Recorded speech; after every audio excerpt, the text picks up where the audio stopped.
I am asking the military commanders of the different camps all over the country that you can go there and ask for accommodation. The Interior Department has drawn a distinction between electric and public tricycles. Interior Secretary Eduardo Año says that banning public transportation, including tricycles, is key in implementing a lockdown.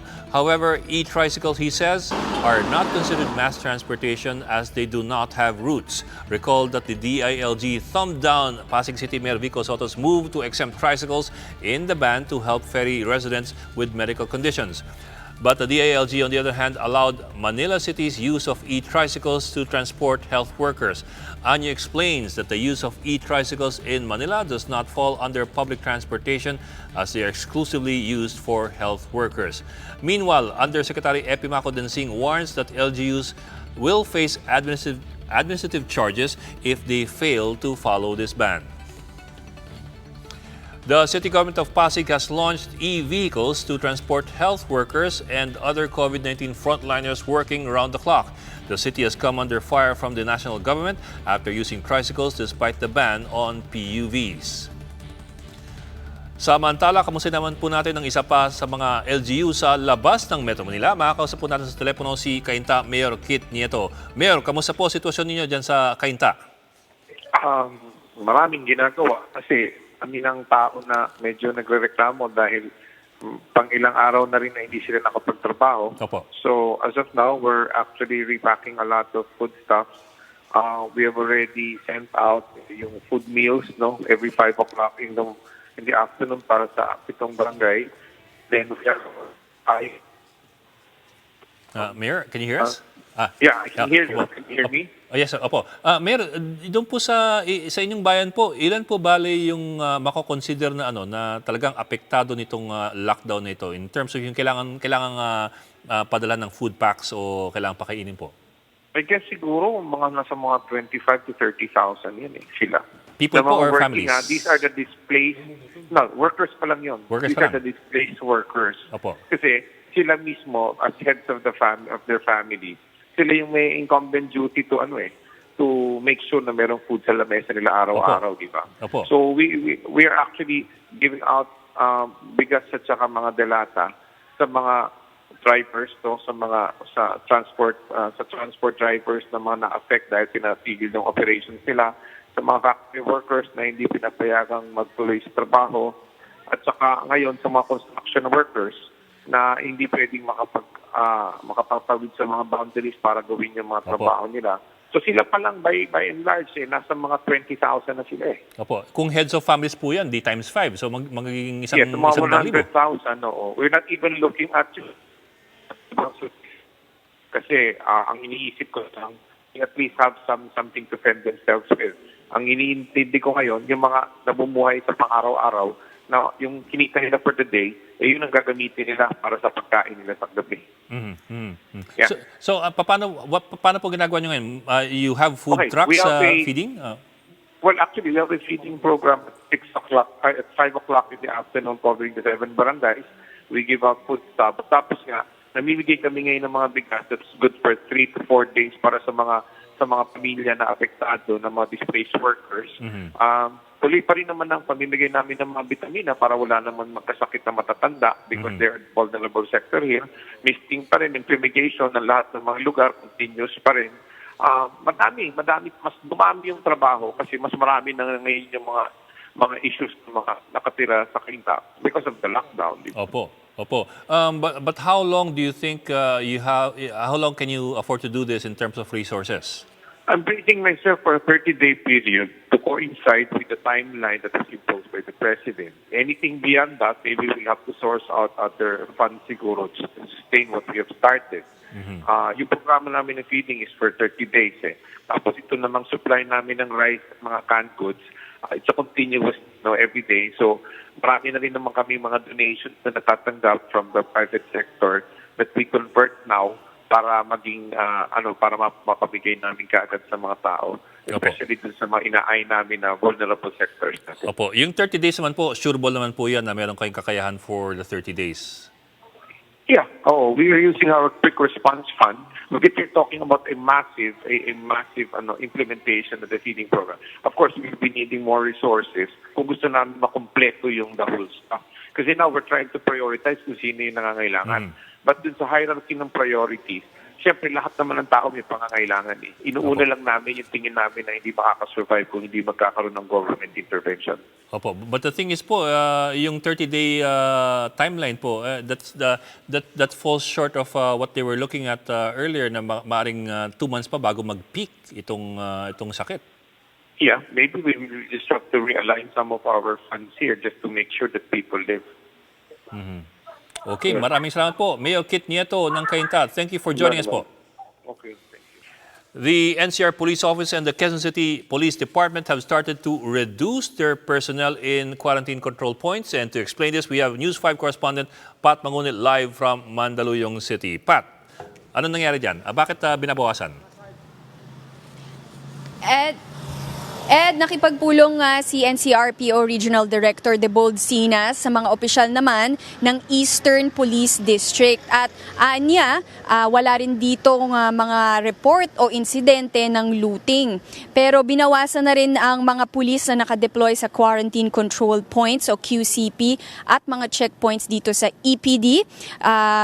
Para kasabay din ng pagliit ng numero ng mga taong nasa kalsada at mga sasakyan. Pero magjo-duty pa rin ang mga binawas na pulis na i-assign naman sa pagbabantay sa iba pang establishmento gaya ng palengke, ospital at supermarkets. Bumaba rin ang crime rate dito sa EPD mula noong March 15 simula ng quarantine period. Ang Marikina halimbawa, 2 kaso na lang ang naitala. Ang Pasig, 2 krimen lang din ang naitala. Ang Mandaluyong, 1 lamang. At sa San Juan ay 0 crime maliban lang sa mga sumuway sa curfew. Samantala, sa Paranaque City naman ay may person of interest na ang mga pulis kaugnay ng pagnanakaw at pagpaslang sa isang byuda sa barangay Marcelo Green sa Paranaque City kagabi. Nakita raw kasi sa CCTV ang sospek at kasalukuyan ng hinahanap. Ayon sa NCRPO, pagnanakaw ang nakikitang pangunahing motibo sa krimen at batay sa inisyal na investigasyon, posibleng lulong sa droga ang sospek kaya raw nagawa nitong saksakin ang biktima ng 30 beses. Nag-iisa lang sa bahay ang biktima na 74 years old habang ang kanyang anak kasi ay hindi rin makauwi na naka-lockdown din sa bansang Germany. Kaya ngayon patuloy pa rin ang investigasyon ng Paranaque Police. Ed? Okay, Bok, yung binanggit mo kanina mga numero, 0 crime rate yung isang bayan, 1 crime yung isa, 2 yung isa. Parang sobrang baba ngayon at parang bumabanggayan dun sa mga lumalabas sa social media. Well, social media yon. Lumalabas sa mga social media na may looting, may rioting dun sa ilang bahagi daw at meron pang mga extortion activities yung ibang mga gangs na lumalabas nga sa social media. So, bumabangga siya dun. So, ang sasabi ng PNP, hindi talaga totoo lahat ng mga balitang yon. Oo, Ed, ang sinasabi ng NCRPO, panay fake news lamang itong kinakalat sa social media dahil ang totoong detalye on the ground ay napakababa lang ng crime rate. At wala rin naman na nga silang namomonitor na looting o riot o kung anumang kaguluhan. Ed? Sige, kasi ang daming kinakaban dyan sa mga kumakalat sa social media eh. Then again, that's social media nga eh. So alam mo naman minsan sinabi ng kamag-anak ko na galing sa kapatid niya, na kinento sa kanyang asawa niya, and so on down the line. So medyo masalimot ng konti. Maraming salamat, Patricia Mangunit, live from Mandaluyong. Marikina City will conduct its own testing will conduct its own testing for COVID-19 in its newly built molecular laboratory by Monday. For that day alone, they target to test at least 50 people under monitoring using the new facility. Marikina Mayor Marcy Chidoro says they spent around 3 million pesos to set up the laboratory and procure the testing kits. The city of Marikina is the first local government outside RITM to conduct its own testing for the virus. This is our contribution to the national government. Yung effort na yung resources na kulang sa national ay ma-augment ng meron sa local. At medyo controversial nga po yung issue ng COVID testing sa Pilipinas. Sa ngayon kasi, ang tinetest lamang yung mga may sintomas o kaya yung may mga close contact sa mga COVID positive. Pero kanina po, inanunsyo ng DOH na mag-ooperate na ang 5 mga sub-national COVID testing labs para lalong mapadali po yung testing. Ito nga po yung San Lazaro, yung RITM, yung Baguio General sa Norte, Vicente Soto Memorial Center sa Region 7 at Southern Philippines Hospital doon po sa Mindanao. Ngayon, maliban po dyan, pinoproseso na po yung accreditation ng 2 pa, ang West Visayas Medical Center at ang Bicol Public Laboratory. Sa ngayon din, may 4 na pong klase ng testing kits na aprobado na po ng FDA. May karagdagang, 100,000 po dapat yan. 100,000 testing kits na rin na dumating o paparating na sa bansa. Ang sabi po ng DOH, mas maraming laboratory, mas maraming testing kits, mas mabilis ang resulta ng testing. Pero hinihindihan pa rin ng DOH ang lahat ng panukala para sa mass testing. Wala pa raw po kasi tayong kakayahan para dito at hindi pa raw ito napapatunayan na epektibong paraan para labanan yung COVID-19. Isa pa, ang pag-testing daw ng COVID ay napaka-technical at napaka-delikado. Bahagi rin ito ang pag-inactivate ng virus kung saan hinuhugot yung core ng virus. Sa prosesong ito po, maaaring mahawaan daw ang mga lab technicians kung hindi sila mag-iingat. Pero kung lahat umaasa sa national government para po sa mga testing kits, isang LGU nga ang gumawa na ng sariling paraan. Ang Marikina po, isang maliit na syudad sa silangan ng Metro Manila, nagtayo ng sariling molecular laboratory para magsagawa ng sariling COVID testing. Ang ginagamit po nitong test kits ay yung ginawa ng National Institutes of Health ng UP at ng Philippine Genome Center. Bahagi po ito ng field testing ng mga bagong test kits na ito. Sa tansya po ng Marikina LGU, kaya nila mag-test ng hanggang 70 tao araw-araw. Ang testing po magsisimula na nga po sa Lunes. Ang uunahin ng LGU, mga persons under investigation, yung mga PUI, ang mga frontline health workers ng syudad at ang mga vulnerableng sektor, kagaya po ng mga may edad at yung may mga karamdaman. Gaano po kalaki ang investment ng Marikina para dito? Ito po ang ginastos ng syudad. 2.7 million para po magtayo ng polymerase chain reaction o yung PCR machine. Isa po itong espesyal na makina para iproseso yung mga sample ng maaring COVID-19. 250,000 para i-upgrade ang mga pasilidad ng isang laboratory, 100,000 para sa triage area at 1,200 pesos para sa bawat test. Sumatotal po, aabot ang gastos ng syudad sa 3 hanggang 4 na milyong piso. Maliit na sakripisyo para sa malaking pakinabang ng mga residente. We will go for a quick break. When we return, fatalities in Italy now top China with more than 3,400 deaths. And find out what these Dutch are lining up for before going on quarantine. Stay tuned for that.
You are still watching our special coverage of the coronavirus crisis using the combined might of News 5 and Signal TV's One News, Radio 5, and 1PH.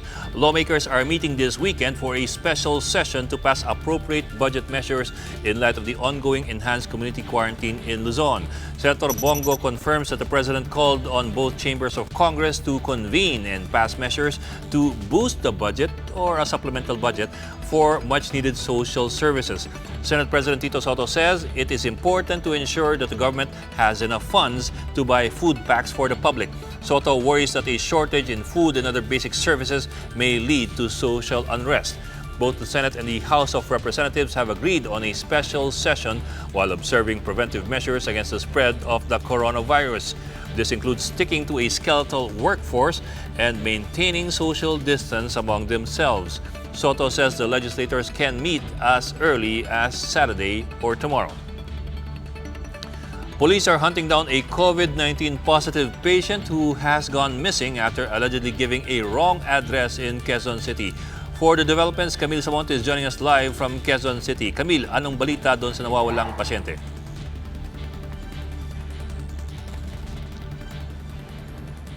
Ed, nilinaw ni Mayor Joy Belmonte na hindi tumakas ang isang COVID-19 patient sa barangay Tandang Sora, Quezon City. Nang i-check kasi ng Quezon City Health Department, wala roon ang pasyente sa address na kanyang ibinigay sa private hospital. Pero nagkamali lang pala sa inilagay sa address ng pasyente dahil may kaparehong number at street ito sa Batasan Hills. So nakumpirma kanina ng DRMO na sa barangay Batasan Hills nga nakatira ang pasyente. Samantala, nadagdagan pa ng 8 kaso ng COVID-19 dito sa Quezon City. Ang isa rito ay nasawi na bago pa lumabas ang resulta sa COVID-19 test. Ed, sa kabuuan, nasa 4 na po na ang bilang ng kaso ng COVID-19 dito sa lungsod ng Quezon City. 7 rito ay mga doktor, habang 5 naman ang nakarecover na. Ed? Okay, Camille, para malinaw lang tayo. So, mali yung allegedly missing patient. He is actually not missing. He has been found and he has been secured. Tama ba?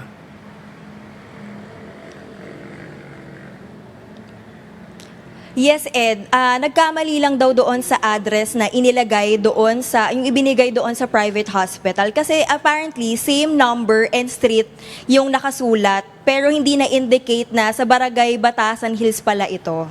Okay, Ed? Okay, so magkapareho lang ang pangalan tsaka numero, magkaibang barangay. Sige. Pero yung barangay Tandang Sora remains under extreme lockdown kasi previously merong 3 nag-positive dyan sa barangay na yan, di ba?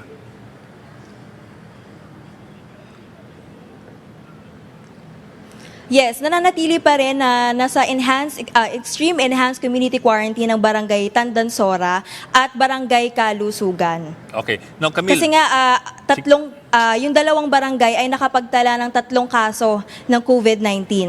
okay. Bok, yung bagong pasyente yung nadiskubre sa Cardinal Santos, tapos akala natin nawala, yung pala nandiyan pa rin.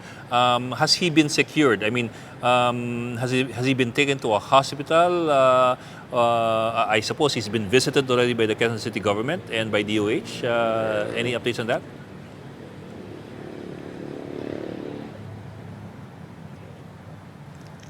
Ed, ayon sa DRMO, nananatili ng naka-quarantine itong pasyente na to.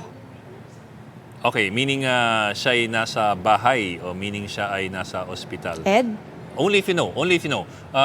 Is the patient now in hospital or is the patient quarantined? Nasa hospital pa rin, nasa hospital pa rin daw siya. Okay. So he's in the hospital already. Okay. I just wanted to make that clear. Pero nung chinek ng DRMO kanina, isa sa ilalim daw sa quarantine yung mga kasamahan niya sa bahay. And that's only a precautionary measure kasi they were in close contact with somebody who turns out to be positive for COVID-19.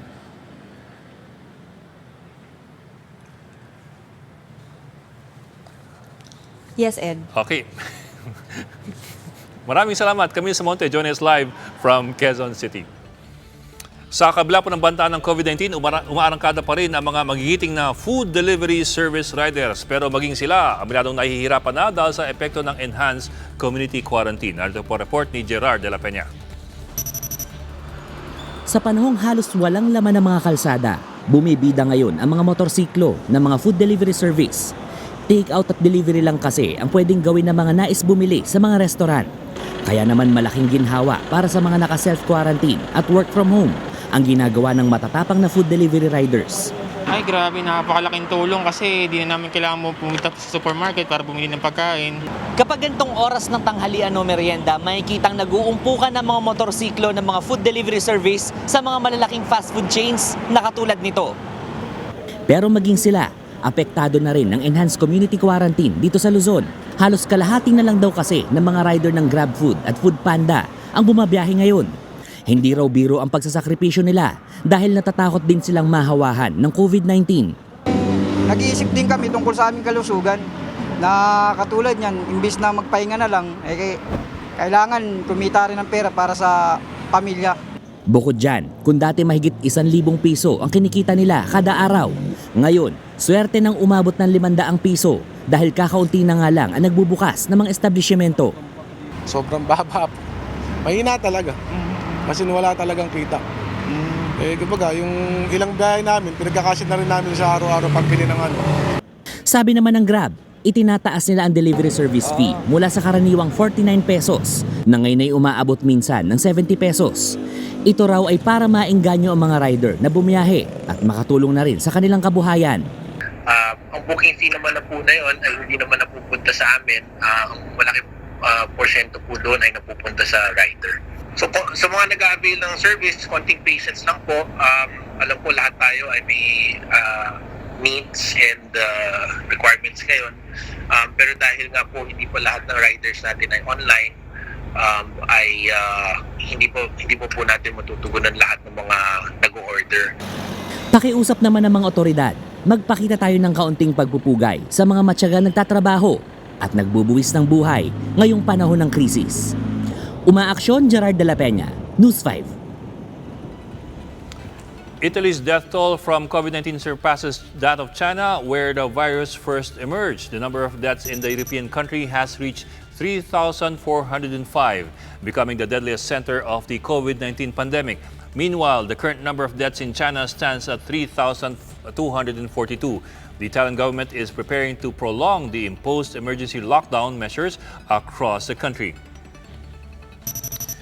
The arrival of the Olympic flame in Japan from Greece was celebrated in a scaled-down ceremony on Friday due to the growing threat of COVID-19. Former Japanese Olympians collected the flame from an aircraft at Matsushima Air Base and took it to a cauldron on a stage in front of selected guests. Daily arrival and departure ceremonies are closed to the public.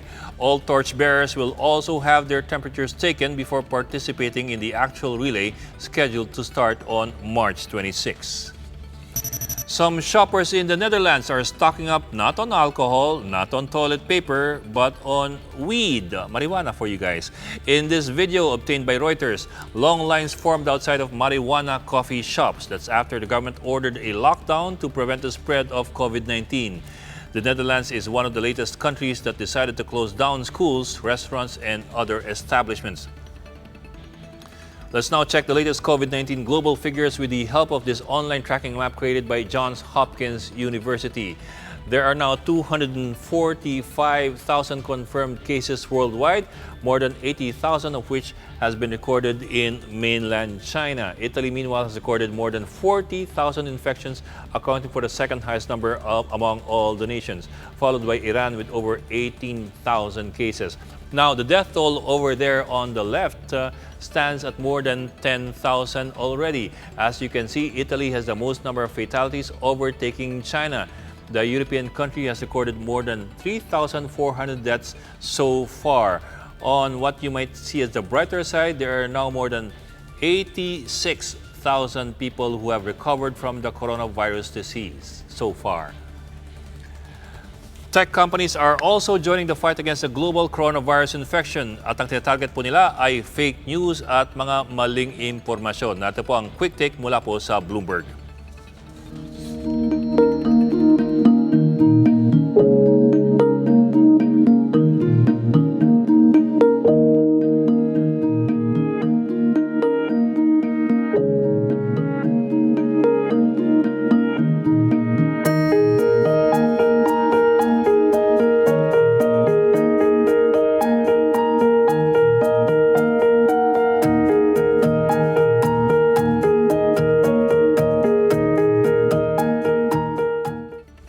And that's the latest on the enhanced and expanded community quarantine in Luzon. For more updates, follow News 5, The Philippine Star, and Business World Online. I'm Ed Lingao. We are One News.